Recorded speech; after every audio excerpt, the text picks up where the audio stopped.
Dear learners, বিদ্যাকোষের পক্ষ থেকে অভিনন্দন। ফ্রি হ্যান্ড রাইটিংয়ের অ্যাকশন স্ট্রাকচার রোল 3। বাক্যের শেষে হয়েছে থাকলে এবং সাবজেক্ট না থাকলে তার গঠন প্রণালী subject plus has been, have been plus ভার্বের 3 নম্বর ফর্ম। যদি এক্সটেনশন থাকে তাহলে এক্সটেনশন। যেমন আমাকে দাওয়াত করা হয়েছে, কে দাওয়াত করেছে সে এখানে উপস্থিত নাই। তাকে এখানে ডাকা হয়েছে, কে ডেকেছে সে উপস্থিত নাই। তাদেরকে বলা হয়েছে, কে বলেছে সে উপস্থিত নাই। আমাদেরকে অনুরোধ করা হয়েছে, কে অনুরোধ করেছে সে উপস্থিত নাই। বাড়িটি বিক্রি করা হয়েছে, কে বিক্রি করেছে সে উপস্থিত নাই।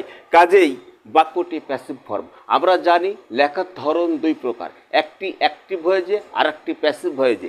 এই 5টি বাক্য যেহেতু সাবজেক্ট নাই, অতএব এই 5টি বাক্যই রয়েছে প্যাসিভ ফর্মে। এবং কিভাবে করছি লক্ষ্য করো। আমাকে দাওয়াত করা হয়েছে, আই হ্যাভ বিন ইনভাইটেড। তাকে এখানে ডাকা হয়েছে, he has been called here. তাদেরকে বলা হয়েছে, দে হ্যাভ বিন টোল্ড। আমাদেরকে অনুরোধ করা হয়েছে, উই হ্যাভ বিন রিকোয়েস্টেড। বাড়িটি বিক্রি করা হয়েছে, the house has been sold.